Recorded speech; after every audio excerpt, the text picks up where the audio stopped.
Welcome to the Sencast. My name is Dale Pickles. I'm the host of the Sencast and the managing director of B Squared. We started the podcast a few years ago to help improve knowledge around SEND. Yes, there is lots of stuff you can go and read, but we're all very, very busy. And we created the Sencast to try and help schools be more inclusive, to really bring to the front training and CPD and increase that knowledge around SEND. The Sencast is also a great way to get the same consistent message to schools and parents. This week I was joined by Dr. Sarah Moseley and Ginny Bootman, and they were back to record another episode in their series around literacy. And podcasting with them is literally like herding kittens. They're a little bit childish, but we got there. We had lots of fun. It took us 3 hours to record a 1 hour episode because lots of talking beforehand and lots of talking afterwards. So, for those who don't know Dr. Sarah Moseley, Sarah is an educational consultant specialising in reading and self-esteem, and Ginny is currently a Senko of 4 schools in Northamptonshire, and she talks at various events, and they've both written books for Senkos. In this episode, we're discussing hearing the patterns and the phonological awareness in literacy development. The Sencast is created and produced by us here at B Squared. We are the assessment people. We are known for helping schools to show the small sets of progress pupils with SEND make. And over the last few years, we've developed our assessment software to be much more inclusive by not adding in the SEN, but adding in the other people, those non-SEN pupils. So you can use the whole software with all pupils in primary schools.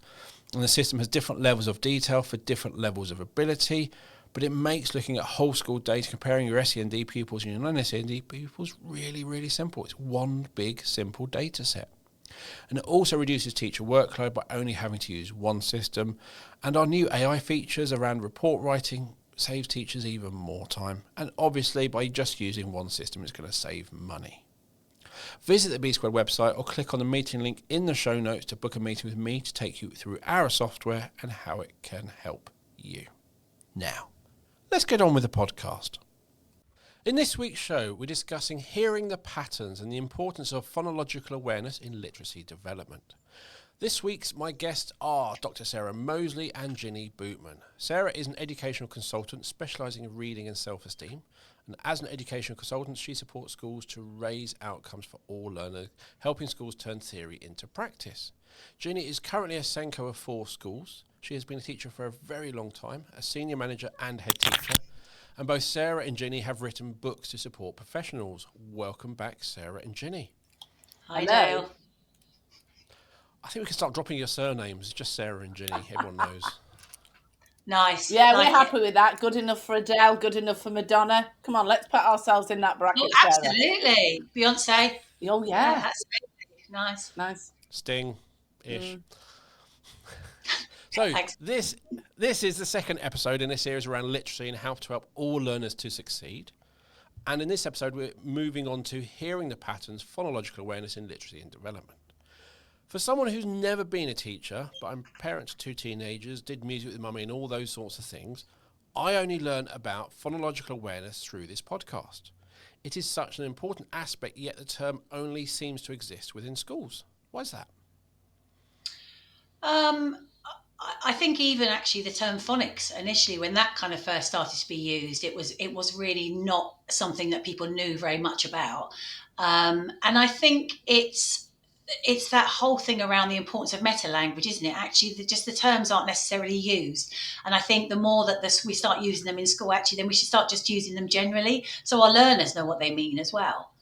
And you know, it is something which is really crucial for literacy development. It's, you know, when we think about phonological awareness, it's that ability to hear and detect and manipulate sounds in spoken language. And you know, actually, what more do we need to be able to do in terms of moving forward our literacy development than have a secure foundation within that skill? Cool. So before we move on, what is phonological awareness? Is there a correct time of just saying phonological? Do you just say that, like phonics? Is it just phonological? See, Dad put me on the spot. Phonological awareness, I guess it's that you're aware that you can hear the sounds, that you're aware that there are distinct sounds. I think that kind of comes back to a story I think I may have told in the first part. Just my son told me recently, and he's 9, that he had only just started to really hear individual words in songs. Before, he kind of heard the melody and he sort of heard the rhythm and rhyme of the language, and maybe it sounded probably a bit like I do when a song comes on the radio. I think we were just chatting, Dale, about the fact that you change the words. I change the words without realizing. I know there's a kind of rhythm. I kind of work out the words that might go with it. It's a bit difficult for people that are in the car with me if it's in a car. But actually, you're aware. You're aware that it's made up of individual parts that go together to create the spoken language. Peter Kay did that famous misheard song lyrics on one of his shows. And it is kind of, there is the word it is, but you can substitute it for actually is, what did I hear? I think it's there's one song which says pork pie in it. I don't actually know what the actual word would be if it's not pork pie. And there's other songs I'm just going, and it is, yeah, so it's interesting, especially if we listen to music, we have that rhythm and then we use the words we know, but often it might be a brand new word or it's a context that actually maybe we haven't come across yet. So obviously the more knowledge we have around those words, the better we are at doing that. I think there is also a fear, phonological awareness. Oh, what's that? And I think it's taking away that fear. And actually, it's what parents are doing all the time, isn't it? It's about repetition. It's about rhymes. It's about alliteration. And I think it is really, really interesting when we bring it back to ourselves as individuals, going back to singing songs probably from our youth that we remember, which I find fascinating. Can't sometimes remember something from today, but I can remember lyrics from when I was 15, from a Duran Duran song. But actually, if I sing along with a contemporary of mine, we all seem to remember the same bit, and then we go into the la la la la la bit, and then we all join in with the same bit again. And I just think it's really, really fascinating, the fact that that we do remember them from such a long time ago. So I don't know, Sarah, if you can tell us about that, because I think, like with children, we have those texts that we all love, the Julia Donaldson ones, with the repetitions, and is it from a very, very young age that children do remember? Yeah, it's all. I mean, that's all around the kind of the way that our brains work and the way that our brains are wired. That they are actually wired to associate and to remember sounds before letters and words. So actually, it's around distinguishing sounds that are important to us. It's about survival. Detecting those sounds which are going to keep us safe, detecting the sounds which are going to get us something that we might need, i.e., communicating with someone or hunting for food or whatever. So it's about the fact that it's that kind of very basic kind of human need that you need to know about what's happening around you, distinguishing the sounds outside of you to those within you, so actually, or the sounds that you might make to the sounds that are being made by something else. So that's all of that stuff, which is so key. So our brains they will actually look out and be really readily associating those sounds. And often with the ones that you like, the songs you've sung, is because you also had fun. It is a time where you were having fun around something, but also you were able to remember those lyrics, and you were a bit like, so you got that bit of a rush of, oh, I know this, I'm joining in with something. So there's that kind of, that listening together, that shared interaction with something else.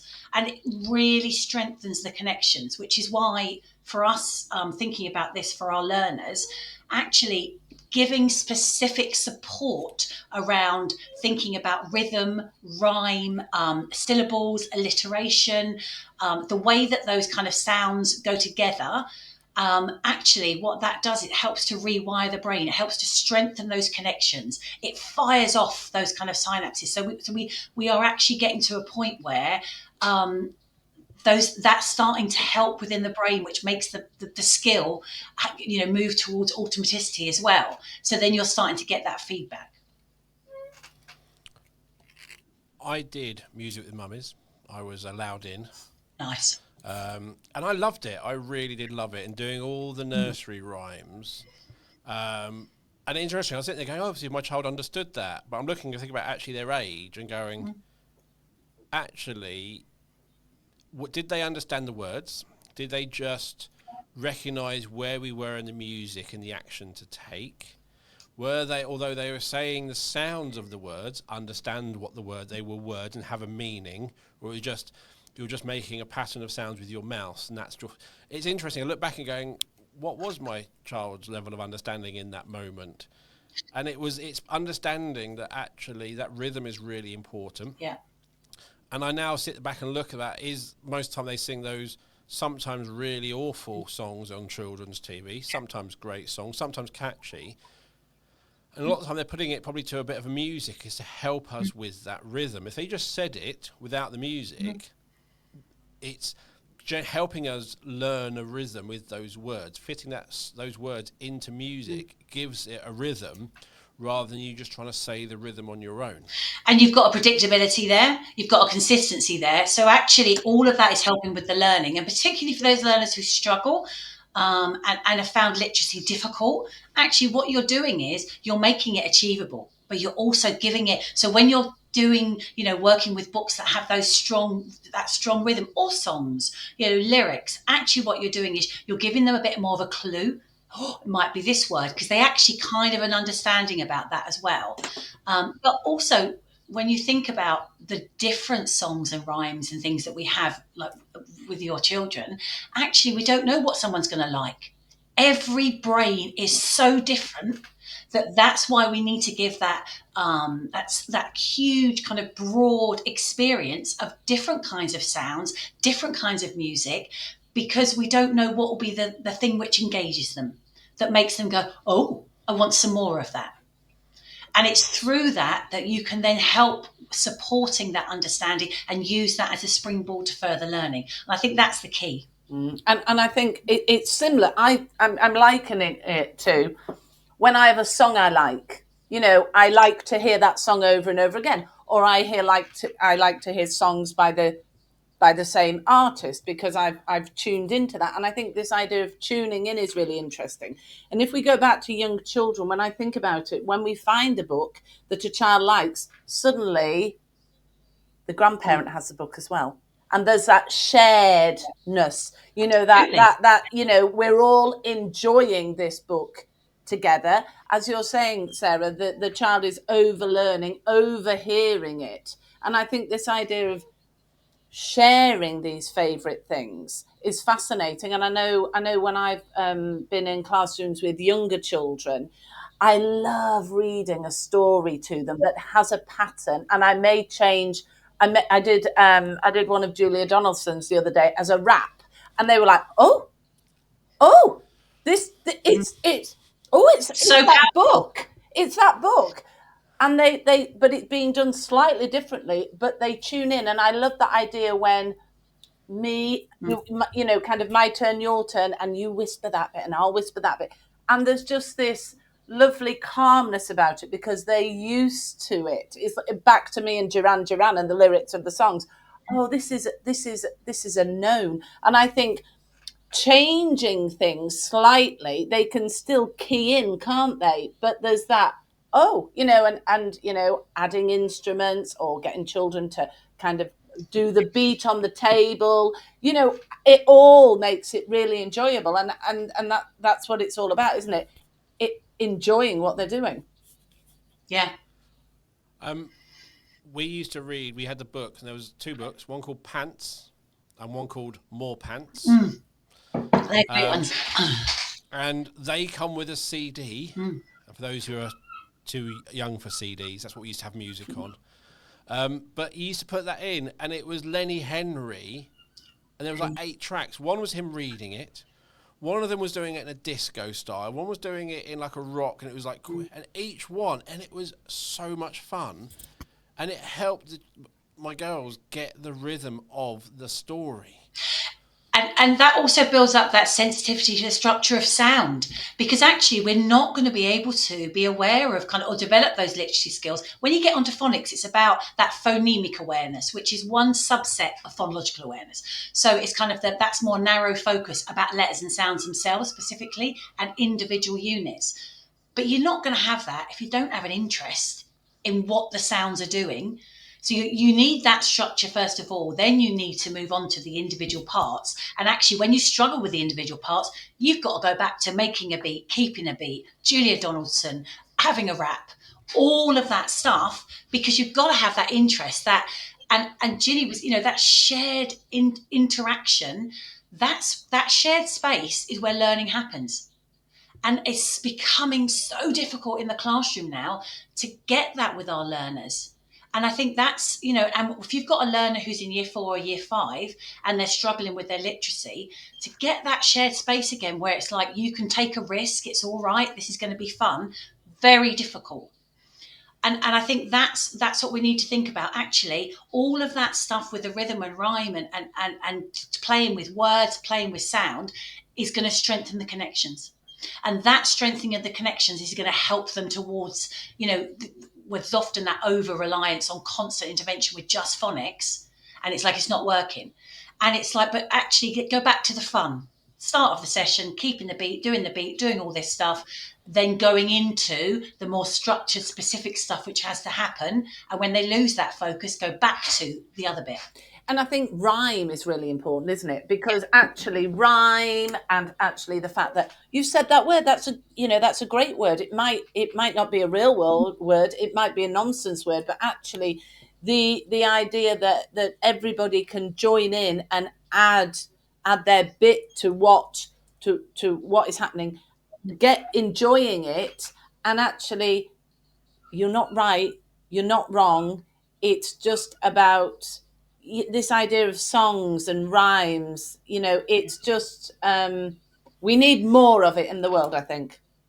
And I think as well with that, Ginny, you're helping them to focus on the bit. Why does that rhyme? Why does that not rhyme? Because then you're focusing in on the individual parts of the word and the sound. Then you can play about with that, and you can change it about, and then you can make the nonsense words, or you can, and you can have fun, and be curious. I wonder what happens if. And I think you can learn what rhyming is before you understand what rhyming is. Because you hear the songs, you hear it repeat, and you can make up your own word. You play with it. I remember one of my friend's sons got told off because he said a naughty word beginning with F. Oh, they love that. And he's like, "What?" So I found out, and then gave him a whole lecture of why he shouldn't say that word. And he's like, "So why did you say it?" And he went, "Oh, I was just trying to find things which sounded like bucket." And he hit the F, which is entertaining. But he was just playing with the sounds, bucket, mucket. And so his dad found it hilarious. The mum completely, but it was just that playing with the sounds, hearing the end of the word, changing that initial. He had no idea what rhyming was at that point, the term rhyme or rhyming, but he was just playing with the sounds and finding different things and joining them together. And that's the key. That's what you want to do.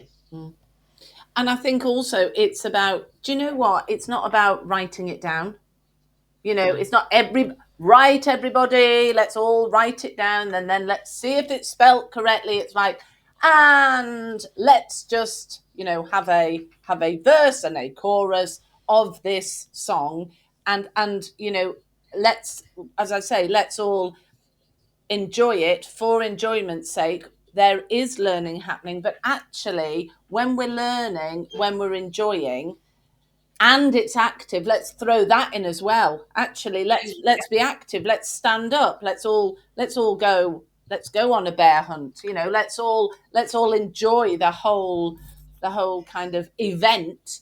And I also think there is a real case for, I remember I had children in year 5, 6, and we revisited a squash and a squeeze. And we changed it so much, but someone went, "Oh, are we allowed to do this? Because that's for the younger children." I'm like, it's for anyone, it's for anyone, it's for all of us. And also let's throw in this sharing books between older and younger, because those older children love playing that part of being the inverted commas teacher.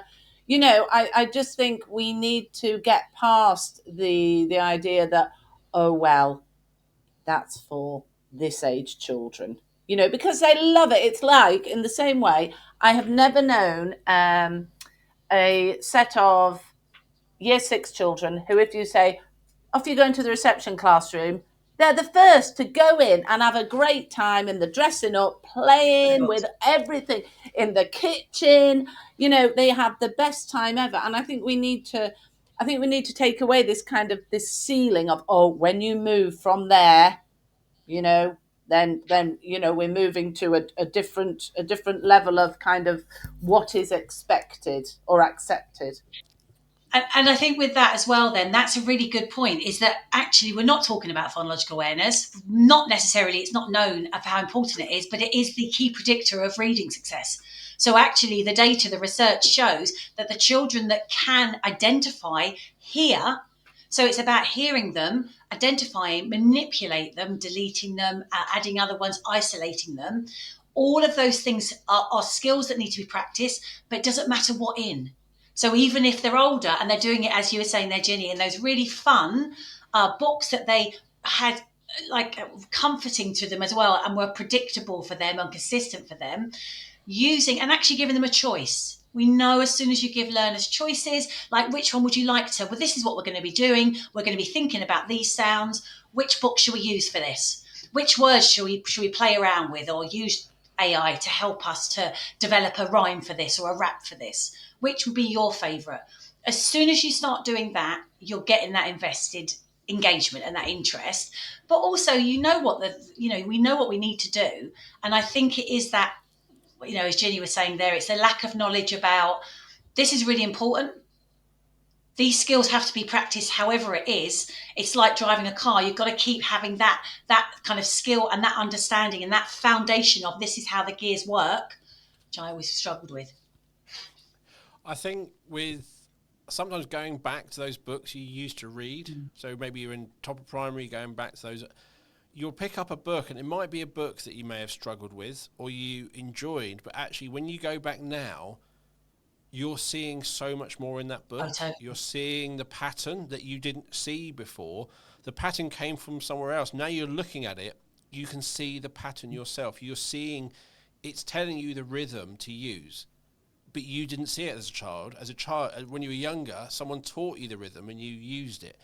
As you come back, and I like the Snail and the Whale book. Yeah, great. And I start reading it every time, and I look for a rhythm and I can't find it. And suddenly I notice I'm in a rhythm. And there are bits where it doesn't seem to be in a rhyme, or I'm struggling with it. And then it gets a bit, and I'm going, oh, I've got it now. And it's like, oh, and I'm in the zone, and I'm rhyming, and it's flowing.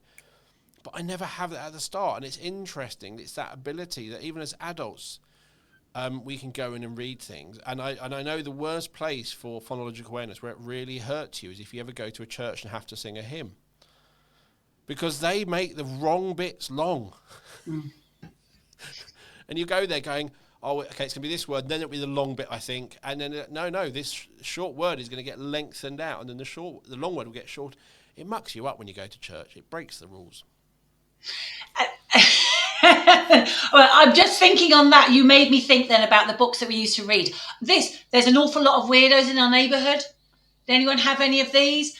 Oh, honestly. But you just made me think then. And actually, I pulled a few books out and I was just thinking, how actually getting our older learners to choose the poems that they really enjoyed from earlier years, but have them somewhere where they can have a look in the books and see and find the ones, then look at the patterns that you're looking for, or look at the sounds. There's just it's probably quite inappropriate, some of the ones now in here, but I remember my brothers, and they're now 38 and whatever else, and I my first started teaching, I took this into school, and actually my favourite one was, I don't want to go to school, and of course he has to go to school because he's the head teacher. But just that, it's about, again, having that surrounding learners in that opportunity to dip into poetry. have that rhythm and rhyme. And I think also it's about dipping in and out. So I've got here my joke book. Well, it's not a joke book. So are you ready, Dale? Knock, knock. Yep. Who's there? Kook. Cuckoo. Do you know you have a real future in Swiss clocks?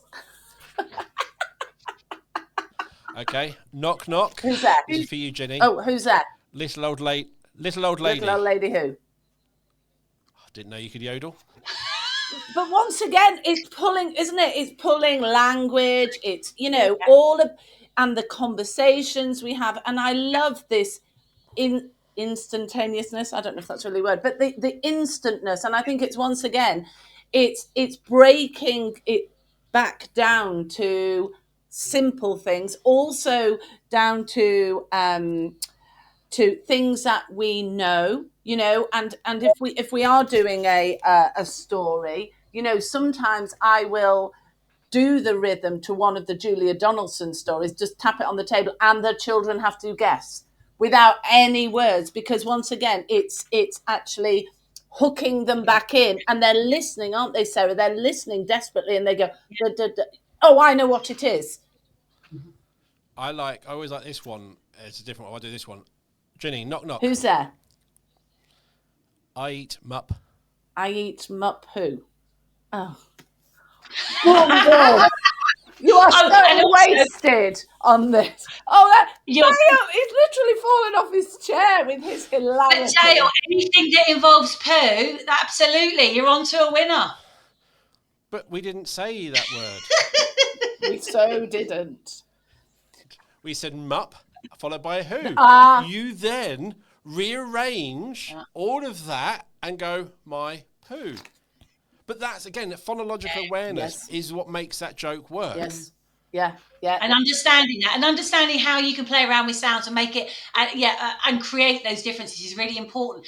And I think what's really key is that it's just that we just know that actually targeting phonological awareness has been shown over so many different pieces of research and documents that actually it can improve literacy outcomes. So I think if we just have that as, that's just what we know. So that's just known. Therefore, these are all the things that would be fabulous to support that. So when you've got 5 minutes, or if you're working on something and the engagement's lost or the interest is lost, bring it back to singing, tapping, clapping, whatever it is. And for families to know that as well. Yeah. When they're out and about.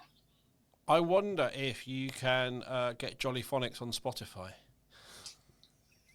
That's the thing, is when we all had CDs, and we used to listen to, and I used to get in the car and I know, entertaining. Yes. When you get in the car without your kids, the stereo comes on, ants on your arm. Yeah. It's like, oh God, not this.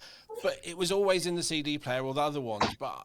And I wonder, as CDs disappearing, how are children accessing those things? Are parents able to access those fun songs in such a quick, easy way that you put that CD in the car and it's there and you can all sing along? Can we still do that in such an easy way? And the problem actually with that, Dale, is how we're doing it is through our phones. So the problem is, as soon as you are bringing the phone in, before when you had the CD, you couldn't do anything else with it, apart from stick it in the CD player. But now, as soon as you get your phone out to play something or to Bluetooth it to your phone, to the car, however you do these things, you're straight away into, here's a phone that we know will do all these other things that we really like. So not only do I think we're losing out on those, I'm going to say, amazing CDs. They might not be amazing at the time, but they do help your child's development. Oh, they were great for journeys. But also, as I mentioned before, music with mummies. I think with COVID, at groups and activities like that would have stopped. Those people who are doing it have gone and got other jobs where they can now work from home. And I wonder, since COVID, how many of those preschool activities, those nursery things like music with mummies and all those sorts of things have come back. Because before you even get to school, there's a lot of language development that's being missed. Yet parents don't know about this phonological awareness. They don't know why we should listen to these songs, what the benefit is. It's nice, easy, simple, rhythmic playing word games. That's helping to strengthen those connections, but it's also helping to strengthen that understanding of like how language works and that all that oral language, that kind of that shared interaction. So I think it's that bit as well. So it's not just the fact that the skills aren't having that chance to be supported. Actually, it's more about the fact that that learning that happens between you and me. And actually, writing is about me putting something down and you knowing what I've put. Reading is about someone's written something and you can get access to it. Or, oral language, that's about I can say something which other people will know more about me or understand more. I think you've really hit on something there about this. I'm going to call it a sense of togetherness. My Yeah. son is now 15. Phones weren't as active, or there weren't as many things happening on phones, and even now the three of us can still remember the theme tunes of certain TV programs that we watched together because there were not as many distractions. And I think you're right, phones are very much a distraction. And you can have three people very easily watching three different things on devices, kind of, because that's kind of the way of the world. And I completely agree about having the CDs in the car. We used to, literally had Julia Donaldson on a loop. We would have Julia Donaldson on a loop, and we would all be sharing that, and have a shared dialogue about it afterwards. Yeah. And I think, you've just made me think that there isn't as much of that, because from a very young age children can access devices kind of independently, can't they? And that's the issue. It's the independent. It's me in my own bubble. And there's so many positives to that can help and can support, but it's don't lose the other bit, which is also having that shared. Yeah. But interesting, I was just thinking actually, is if you had a CD player and that stack of CDs, it was so easy for a 2-year-old, 1-year-old to Yeah. put a CD, put it in, maybe scratch it a bit, close it, push play, and they weren't necessarily counting. We're talking probably pre-number zone, but they would recognise the shape as that shape. When that shape came on, the one I liked came on. Yeah. And then So you're there was getting into recognition and at personal choice, but it was really easy to access. You can't give a phone to a 2-year-old and go put on a CD. It was a really simple device, and I think they're also missing out on that preference and choice. So they're showing those things. Yeah. I really like And what this. I know what I would say about devices is there is a lot of thing about children on devices. Us adults model Oh, that being an adult is about being stuck to your phone. We are literally glorifying it to our children. So if you want your children to come off their phone, you need to put your phone down a long time before they will. And I don't mean like for an hour. I mean you literally need to really reframe how you're using your phone around your children. Even if you're going to miss out on things, if you want your children to use it less, you have to model it. and it's just, and I think it's about why am I doing this? What's the importance? Because there's so much discussion around how powerful the assistive technology is, and all of that kind of stuff in terms of within your phone, within your laptops, particularly for learners with literacy difficulties. But what we're not remembering is if we've got too much of the other clouding of all the other stuff they can do in it, actually they're not paying enough. There's not enough attention to the screen readers, the accessibility options, because actually they don't really be bothered with that. And it is about, you've got to separate out what is it we want them to know, and we want them to be aware of the world around them, and that shared interest between us, and giving more of that modeling of what we want.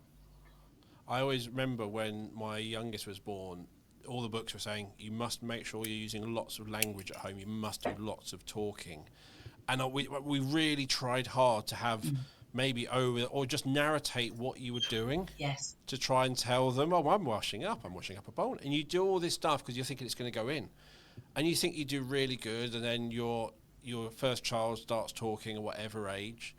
And then when you have your second child, because there's so much conversation going on between you and the first child, it was 2.5 year gap, and you are asking them, there's a constant. Your second child in our situation, spoke much sooner, was making sounds, because there was so much language going on. And another side effect of having those devices is we are not communicating. We're not talking. We are, and you see it as you're going down the road. You see parents with kids in push chairs, and the parents are on the phone. And I know people do it kind of at home. They're kind of just on their phone, and it's so easy to think, I don't do this, but actually look at your time and how much you spend on your apps, and actually, are you really present with your children and having those conversations? Not at the dinner table. It's the random times in the car. And in the car, you could be putting on a CD if you still can, or singing along. But are you doing something together? And it is that consciousness, isn't it? You know, and when I think about it, there had to be a consciousness years ago. My son loved Tractor Ted. And he got to the point where he had to choose the DVD he wanted, and then he had to go and put it in the DVD player with his sticky finger marks over it. And we got through a few Tractor Teds, a few bit the dust. But, you know, and I think it does come back to actually devices are instant. We all know that, don't we? You know, the way that certain media platforms are set up, there is no end to the scrolling. So there isn't that, and let's pause and let's think, what am I going to do next? There is a never-endingness, whereas actually to consciously have to decide which DVD or which CD are we, and have that conversation, are we going to listen to, you know, today, and then the child be able to maybe listen to it as they go to sleep, so it can be used in different ways. But it's I think there has to be a consciousness, and I think it is from home and school, and I also think I've still got my lovely, they're a bit bedraggled, but my lovely Julia Donaldson books that are cardboard. And I think that's another thing as well. Actually allowing children from a very young age to, go and get the book, because it can be in many different formats. But I think the idea of children going to get the book, giving the book to a parent, a grandparent, a carer, a grown-up, that is the please read that to me. I mean, how wonderful is that they can present something which means please read this to me, without them having to actually vocalize that. They can just pass the object to ask for it to be read to them. I think that's all really important as well. And the whole thing about the choices is about, actually, what we're talking about here is phonological awareness. So it's that kind of thinking around, actually, in order to make a choice with which CD you want, you'd have to be aware that there is words on that. You know, it might be the picture, but you're also starting to associate the words that are there, and actually they're meaning something which I like. Yes. Because actually, as we get older, and as our young people leave school and they move on into society, they need to make choices about things. And it can be a choice on Spotify, it can be a choice on their streaming, whatever. But they're starting to, so they need, that understanding around, like, the words, thinking about word awareness. All of those skills are so key. That letter at the start, isolating that letter, so that I can actually be able to make the right choice, because I know roughly what letter it might start with. Or if I'm using predictive text, or if I'm using any of those great tools, I still have got to have a little bit of an idea around the way that the language works. And I think that's so important, that for families as well, to create, it's that consciousness, as you were saying there, Ginny, but it's that purposeful. I mean, I've started getting a Sunday paper at the weekend now, just because I'm like, right, we need to, but we need to actually have, because there's loads of bits to it. I've chucked the sport section over at Andy. There's no fun bit in it anymore, no Fun Day Times or any of the cartoons. So I'm like, well, that's a pain. But there's a recipe one, and George is loving to start cooking, my son. And so actually, you start to have an interest. Even if you're looking at the pictures, what should we cook next, or talk about next? You're starting to get an interest in something else, which is print-based. And that's key. The comics are great. Albums, children's albums, the match albums, the Guinness Book of Records. I tell you, this year's Guinness Book of Records has outdone itself. It's brilliant. Not that I'm plugging anything, but Not at all. So we're obviously talking about this for children, and we're doing all the nursery rhymes.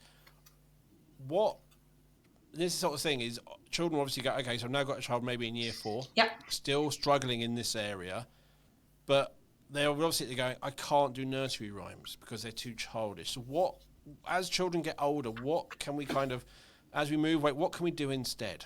So we need to know that what will make a difference. So if you know what makes a difference in early development and in that those foundations that will create those connections in the brain, it's the same skills, it's the same experiences, but in an older context. Or depending again, if you've got choices from your young people, what they like, they might want to have something which they loved, when they were younger. But actually, it is around looking at we've got some brilliant resources out now.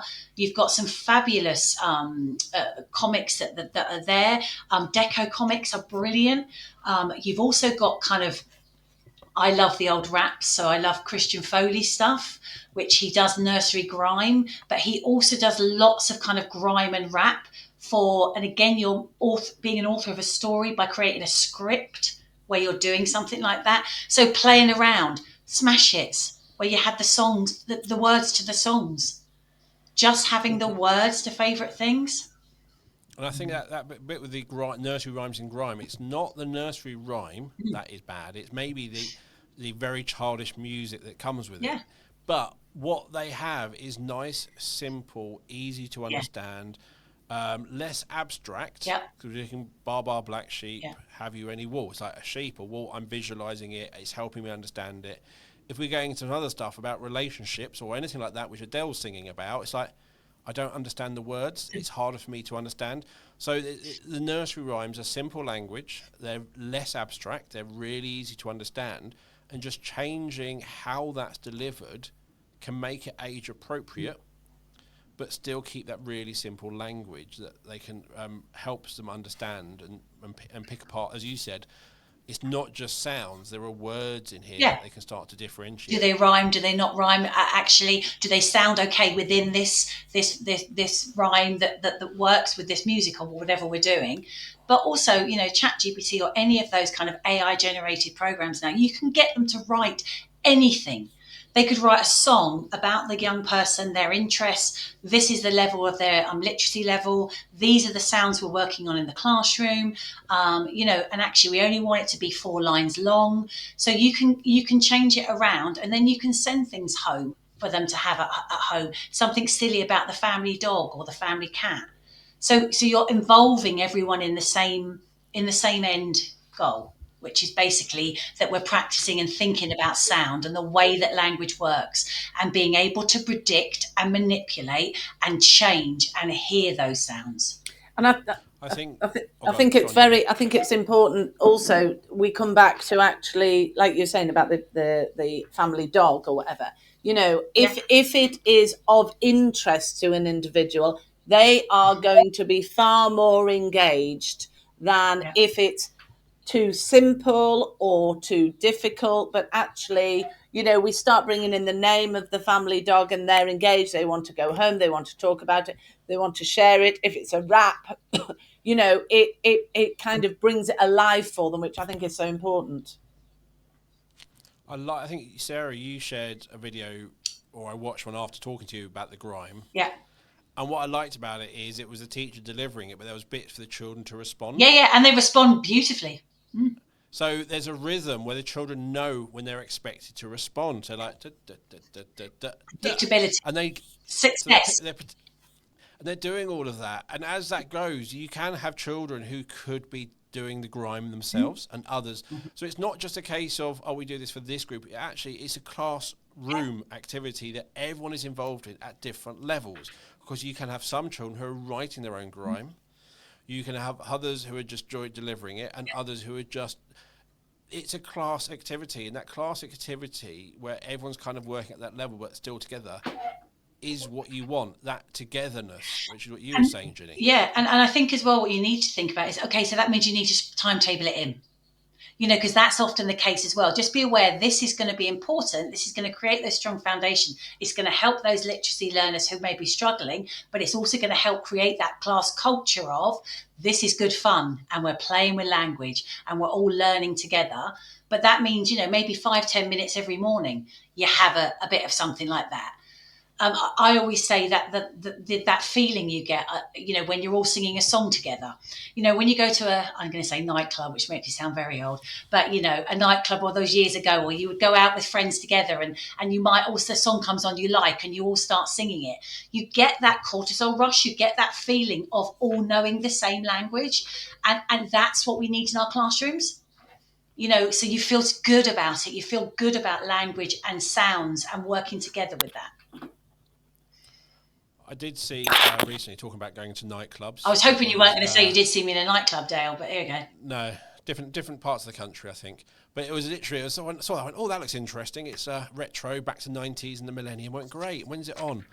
Oh, good. It's actually on. It's a daytime club. It's the afternoon. So I can still go to bed early. Yeah, I think it's something like an over 30s club, it said. I was like, over 30s? Yes.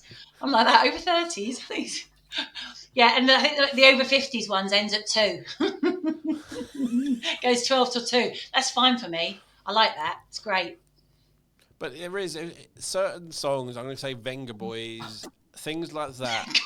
Ginny remembers Venga Boys. Dale.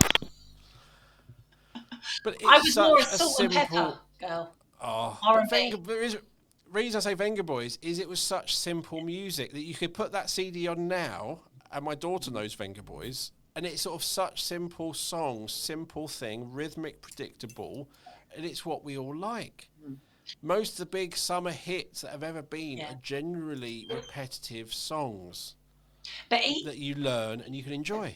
And even better than that you've got a dance routine too. Absolutely smash it then, because you've got the moves, the language, and everything happening. I was talking to a friend of mine's daughter, and she's doing A-levels, and she said the highlight of her week is going into the big hall. They put the music on. They all do the dance moves, and actually, it is that togetherness, isn't it? But I also find that songs can bring generations together. I find that really. I know you were saying about Elvis, Sarah, but they do bring generations together. I think another thing that is really interesting is I had a child in my class, very, very quiet, very, very quiet. And I'd been to see The Greatest Showman, which I loved the film. And I've always loved having music in my classroom. And the song, what was it? When that lady sang Never Enough, that beautiful opera singer. And this boy just came out of his shell and just started singing this, and he found himself through singing this song, and he found self-esteem, and through that song that he'd obviously listened to loads and loads at home, and then I happened to play it in class, and everyone just went, whoa.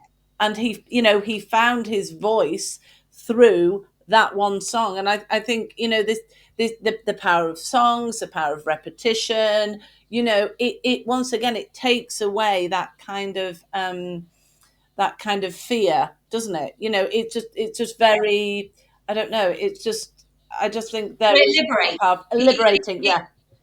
It is. It's very liberating, and I think like The Great Showman is great. I mean, there's so many children. This Is Me. The This Is Me song is so powerful. Such a But again, it's that understanding that words make us feel in a different way, and when you add music to that as well, that's the root of comprehension. Is that not only are we now thinking about phonological awareness, identifying words, we're also thinking about if I change the parts of that word to what word it is, it might make me feel different to if it's this word. Then you're into emotion, and I can then express myself differently. And this is what, it's that curious. Let's be curious about language. Let's be curious about sound. But let's bung the radio on in the mornings and the whole family be singing along to things. Yes. And dancing. That's a fabulous togetherness activity. Yes. My youngest, we go road trips, and we're very traditional. I'm the driver, you're the DJ. Nice. Yeah. But great. Yeah. Great. Not mixtapes. It's you're the DJ. You're on Spotify. You are picking your music. And I go, and then she'll put some really random stuff on. I'll go, oh, have you heard of this? And we'll listen to it. And she put something on. I went, oh, you do know House of Pain, Jump Around?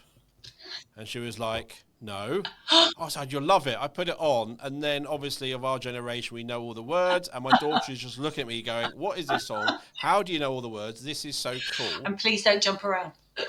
And so obviously she was only 14 at the time. It's not the best words in the song, so don't use it in school. But she just sat there, watched it, added it to her liked, listened to it lots, and then about 3 weeks later, we went to a wedding. This song came on, and she just looked at me, dragged me up onto the dance floor. Her friend was there, and me and my daughter knew all the words. And it's a very rhythmic, very fast, hard, but it was a really lovely moment. But it was that sharing music is so important, and it's sharing it both ways. Yeah. Don't just go, this is my music. You need to listen to theirs and take theirs on and be open to it. And I think it's then as well when you start, as I think Ginny and I were talking about, my son loves Elvis, so he's 9, and actually, as I said, I like R&B, so I was a little bit like, okay, that's fine. And actually, we've started looking at some of the songs. He wanted me to print them out so he could look at the words. So the Jailhouse Rock, and I was like, please no swearing. But it's really interesting as well because you start looking at the words, and as we said at the beginning, I didn't know it said that. Because you kind of get used to kind of saying or whatever that might be. Then you look at the words and you go, very clever, actually, quite cleverly written. And then you can start interrogating that song in a very different way because you're starting to look at interesting way they've put those words together.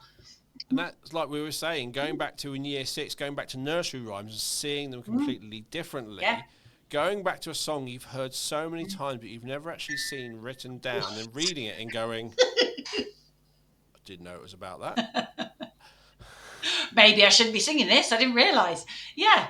But again, it gives you that critical thinking as well about language. So you're moving all of a sudden from phonological awareness to actually that kind of like whole thing around comprehension and critical thinking. And why did they choose those words? And what did they want to convey by that song? And the whole thing around songs being around somebody conveying an experience or an emotion or a feeling or a breakup or whatever it is. And actually, suddenly you're starting to some beautiful bits of literacy. So for those older learners, great, let's write our own. What do we want to say? How are we going to, what kind of words do we know we could use? What would the soundtrack be? So again, you've got those older learners. So if I said Eminem and Stan. Oh. Do you know it, Ginny? Oh gosh! And then you listen to it each time you hear, you're like, oh, yeah.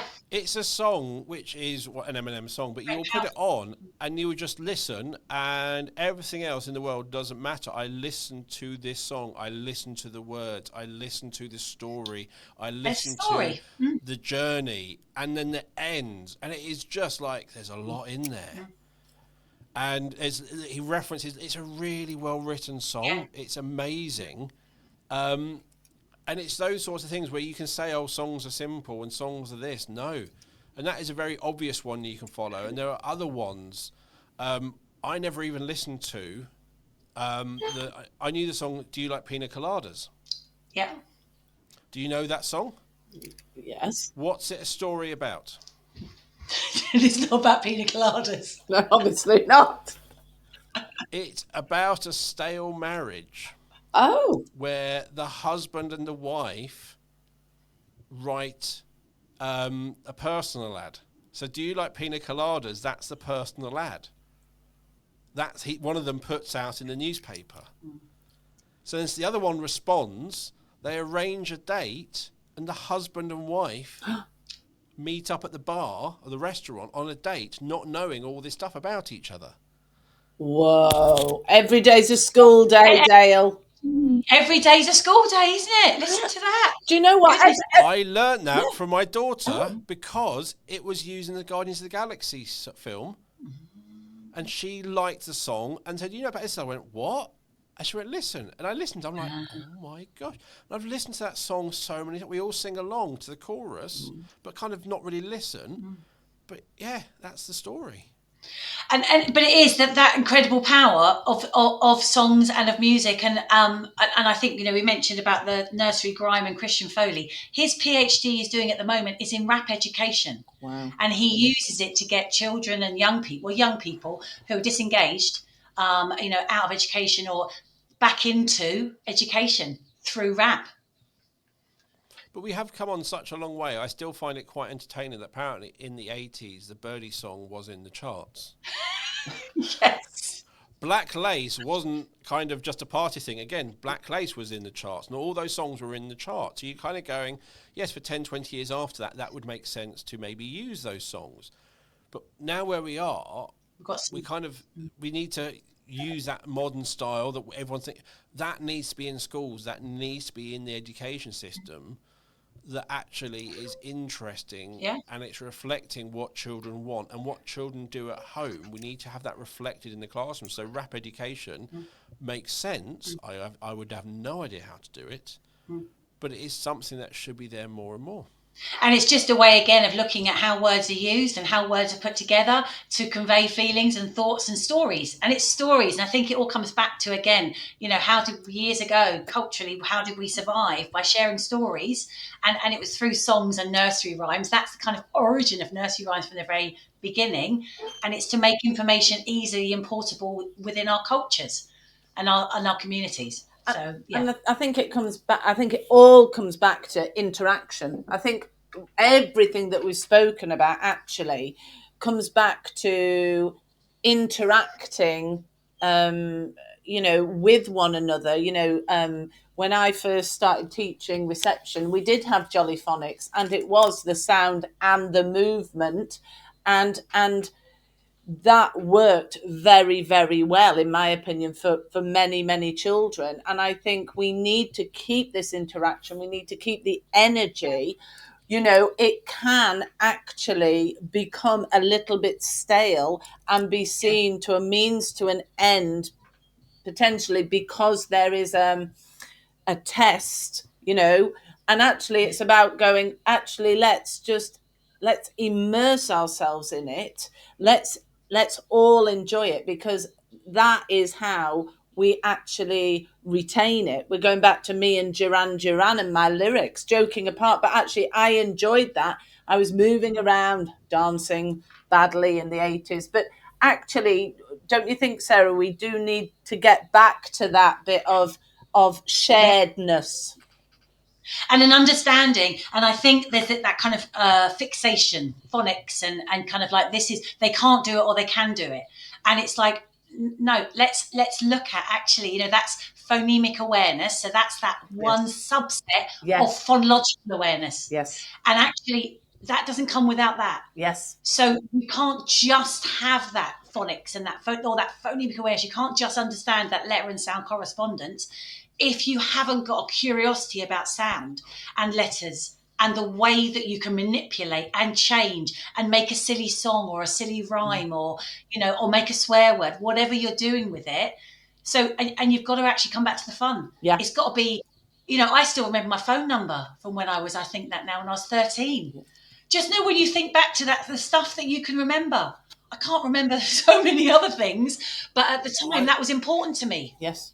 I remember all the adverts. Oh, yes. Yeah. Do you remember Kiora? Yeah. Yes. Yeah. Yeah. Yeah. And you just remember the adverts, and that song is in my head whether I like it or not. And it's just, the adverts used to be so good. They often with a rhythm, a simple song, and it would get stuck in your head. But what's happened there is you've really had a strong association. You've had that connection has got that beautiful memories with it as well. And rhubarb and custard, for some reason, I always watched it when I was eating my dinner when I was young. And if I hear that, I can't. Oh,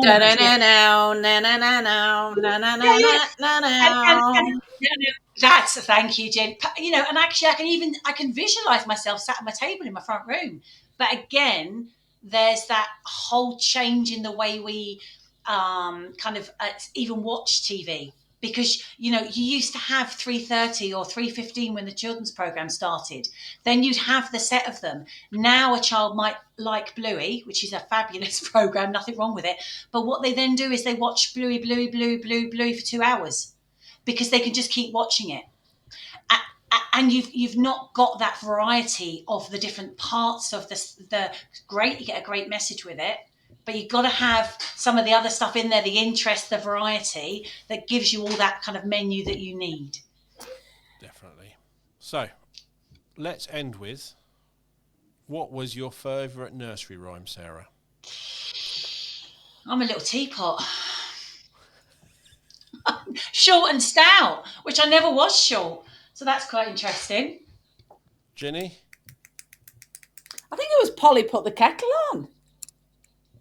Oh, we both like our tea. Yeah, well, there you go. Interesting. I mean, it all comes back to tea with me. So, yeah, Polly put the kettle on, I think. What was yours then, Dale? See, I the thing that from my childhood I don't remember, but I liked Bar Bar Black Sheep when my kids were young because it was always pick a colour, so it was always change a colour. And the other one is mainly because of my wife, because because we've got two girls. She was the sort of thing that actually pointed out that most children's things are quite sexist. It was always the man and his wife. Mm-hmm. So she always changed Old MacDonald to Mrs. MacDonald had a farm. And it was things like that. She'd always say, oh, the farmer and her husband. But so those two things have stuck in my head because actually they are someone's story, but you can adapt it. Which is also, again, you can't just say old. You've got to be able to say Old MacDonald has a rhythm. So you can't just put something else. It's got to be able to be said in that rhythm. Yeah. So again, there's that sort of thing that when you play with it, that actually, when you say the colour, so instead of saying black, you might say deep dark purple. You know you've got to say it really fast to squeeze it in. So that sort of playing with a nursery rhyme, I loved watching the kids do. Or it'd be a really weird bit, like when you sing Happy Birthday and someone's got a really long name, it really mucks up the rhythm. But yeah, I can't remember from my childhood though. I was just thinking then as well, some of the wonderful language that I remember actually, and I was just trying to, in the Cheshire Cat and Alice in Wonderland, because I just loved all of, and that again was just like using some very nonsense words and making up different things, putting words together, and just, again, it's playing around with language. It's like On the Ning Nang Nong. I used to love On the Ning Nang Nong. Do you know what? That is, they were lovely. I can't remember the full thing, but On the Ning Nang Nong, where the cows go bong and is it the teapots jibber jabber joo? But it just that the richness of the language and I used and those sounds. Yeah, and I think saying it back was kind of exciting because there were so many words of nonsense in such a small amount of time. Yeah, and gosh, isn't it amazing how memories just come back? But it's interesting because you two talk about the richness of the words and that, and I'm literally going, nothing. But I don't know if that is, and this sort of thing, I'm unpicking things in my life, is that because of just the way my childhood went? Is it my neurodiversity? Or it could be both. But I literally, people talk about it, and I'm really trying, and I realise, and lots of people comment on how it's often a really good thing that I use simple language. I don't use big, long words. I don't know what they all mean. I struggle.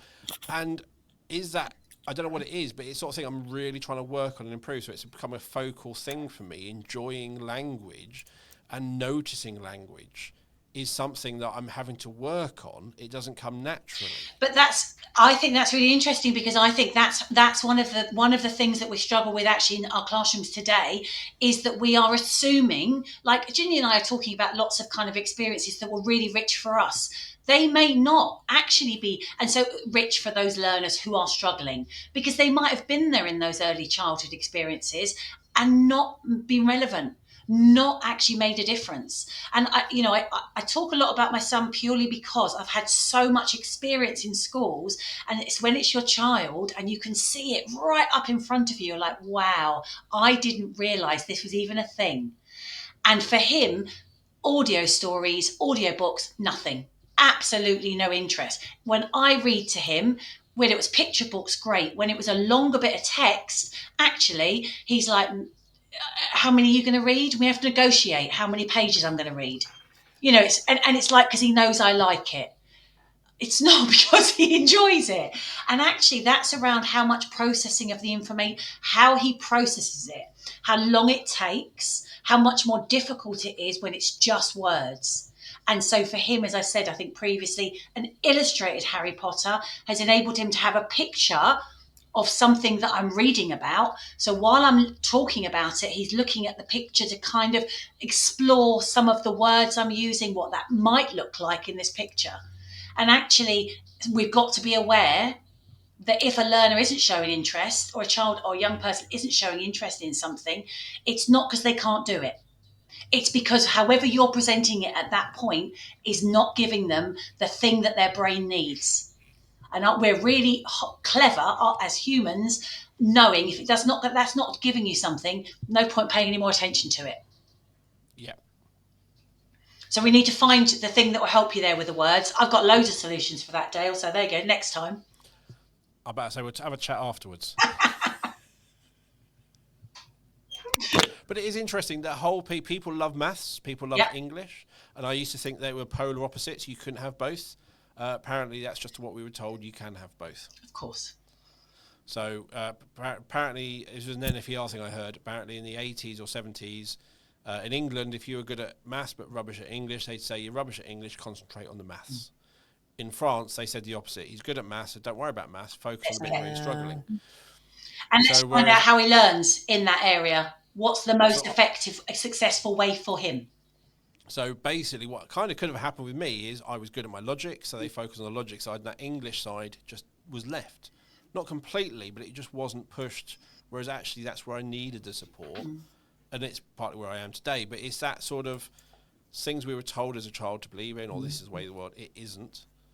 And anyone can enjoy language, but if you do those stuff which is boring, that is not interesting, all you end up doing is putting up walls to that. My colleague John will never read for pleasure. There is something about it, we talk about it all, and it was just something he cannot do. Even if it would be good for him, even if it's a really good book, he buys the odd book because it's recommended to him, but he never sits down and reads it. But what about manuals? What about instruction things? He'll read that. But that could be his reading for pleasure. That's the other thing I think as well, is we've got quite narrow definitions. What does it mean for you to read for pleasure? It means accessing print to give you some information or take you somewhere that makes you think about something and in a way that's pleasurable for you. And interesting, my daughter, who hates reading, year 11, hates reading, does really well on the reading tests at primary and grade to depth, loved it. And it was somebody suggested, why don't you try a non-fiction book? Absolutely, yeah. So we've always been trying to get her into a story, and so I bought her a book on psychology. Fabulous. And she's actually going to quite like it. So again, we think of it has to be fiction because it's story, because that's what lots of us like, but it doesn't. It does not have to be. If there is somebody they're interested in, buy a biography, but also buy a book. But yeah, there are lots of different things out there. Basically allow children, individuals, all of us to go into a bookshop and see what they are drawn to. You know, I don't know why I'm doing that, drawn to, but, you know, and actually it may depend what day it is. You know, I think we just need to be more kind of open to what text draws us on that day. And giving chances to browse and choose stuff which is like you don't know. Like in the library, I think libraries try hard, but they are still a bit some of them, they try hard to be more interesting. Going to a bookshop, love it. Do you know, now I'm like they've upped their game. Yes. And they've needed to. But what I liked about libraries, because it was free. Yes. Absolutely. Yeah. And you could, when I was a child, I don't know what it is now, you could take 7 books at a time from our local library. Yeah. You could go 3 safe bets and then some randoms. Yeah. That you may have just liked the picture on the cover, but that's as far as you got, and you would give it a go. And you could go away, and you might go, no, this isn't for me. Or you might go, wow, this is something else. But I like the fact that you can do that. Yeah. You can gamble when you're in the library. And actually, I think for families, that's good. That's a really good thing to say as well, Dale. Actually, go down there and maybe you can choose 3, and then let me choose one that I think you might like, or you can choose one that you just like the cover. Yeah. Yeah. Choose something. You might like this. Choose 3 of them, but actually, you need to choose something else just to widen your experience and try something else. Cool. Any last words before we wrap up? Never say that, Dale. Well, last words. Have you ever said any? No, that's Last Sounds word. ominous, that, doesn't I it? guess I was going to say then about libraries as well, story tapes and story CDs. Tapes, listen to me, tell them over 50. But the CDs, actually getting them. Problem is now that no one has a CD player. So when I go to the library, they've got loads of CD things, and I'm like, how else could they lend out a story? Some of them, there is an app so that you Yeah, can do yeah, audiobook yeah, downloads, and there is an app. I can't remember what it's called, but we did it on the listening books podcast. There is an yeah, app that libraries can put their yeah. library into, which you can access. Yeah, and the worst thing is they've told me this every time I go into the library, and I still haven't done it because again, the problem with all of these things, it's another thing to do, Yes. and so actually it needs to be as easy as possible. Maybe I was thinking of talking to the library about having a QR code that when you go in, you can just scan that as a parent, and then you just download it there. Something which makes you do it then and there. So basically, the way it works is there is an app which is Yeah. basically an audiobook app, but then you have to connect a library to it. Oh yeah, So yeah, yeah, so it's like, yeah. So there is two steps. You can't just download your library's app. You download this app, and then you add like that library into it, yeah, which is a little bit confusing, but it works well and it is free. yeah. I'm going to do And that. you can also get listening books, which is you can get. It says loads of options as well, but however they're accessing, however you want them to be listening, Yeah, you want them to be hearing those words. That's the main thing we're after, is not sitting somewhere silent. We want music, we want stories, we want anything, and ideally we want something which is maybe a bit of rhyming and a bit of predictable, so you're learning and you're predicting and your understanding increases. and there's that joint conversation about the words, about the kind of like how if it's funny, if it's whatever else, but that you're actually you're having that shared interaction around it. Definitely. Anything from you, Jenny? No, reiterating that, don't be scared about taking a story, a book with a rhythm and a rhyme, and changing something, change the voice, change the accent, add some instruments. It's about that shared experience. It's I don't think it, and I think we've said this. It's not about I'm going to tell you the story. It's about we're going to enjoy this together. Giving, when it gets to a certain part, a child does a certain instrument. Do you know what? I'm very excited about this whole thing, just talking about it, because it is just about making it Yeah, making it so that everyone joins in without kind of realizing they've all got their bit to do, and they can all join in with, it's just about enjoyment. and it's And I think that's active. It's active Yeah. listening. I Yes. think that's the big thing, as you were saying there as well, Dale. It's an active thing together. Yeah. And I think enjoyment and active are the two bits. It's not something we have to do. It's something we should look forward Yes. to doing, because in reality this is precursor to so many things. Yeah. It's going to help that literacy, Yeah. and even it's going to help everything. So we need to, it's not something we have to get through. It is so important, but it also needs to be enjoyable. And that enjoyment means you're going to do it more, and you're not going to put those barriers up to it. So whatever age that child or young person is, it's got to be enjoyable for them, and it's something they look forward to. That we all look forward to, isn't it? Actually, the person who is initiating this, they need to have the enjoyment and pass that enjoyment on, isn't it? And I think making it almost like reflecting your children in the classroom, reflecting that, and actually making it something you want to do will make that enjoyment grow. If you're just getting it off the shelf, you're still getting that Johnny Phonics CD out and go, let's listen to this, and you're sitting in silence while you listen, that's not what you do. As Ginny says, you do the dances, you do the things, you make it active, you ask them everyone to vote which is their favourite, you get them to, you do those things around it to make it active and enjoyable. So thank you for coming on the show today. I actually got to speak more this time, which apparently was an aim of yours, was to speak less and me to speak more. You did well. We worked together, Thank Dale. you. We worked together. We decided on a smart target, Ginny, didn't we? We did. And then we decided on what it would look like, and then we sort of like, how do we scaffold it to enable you to do that? So It sounded like you had a planning meeting without me. yeah, sorry about that. I feel rejected. I will find some links to share. I'll get Sarah to send me some links to the grime. So I've got I'll a put Wakelet I can give you, Dale. Wakelet, excellent. So I'll put those in the show notes along with Sarah and Ginny's contact details and links to their books as well. And as always, you'll find the show notes on our website or wherever you listen to the podcast. So thank you for listening. If you haven't subscribed already, please subscribe. You can find links to subscribe across different podcast platforms on our website, which I've recently updated and added YouTube on, because you can now listen to us through YouTube.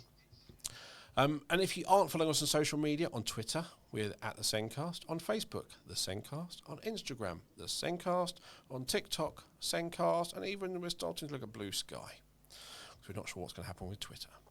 And also, please use social media to share the Sencast with others.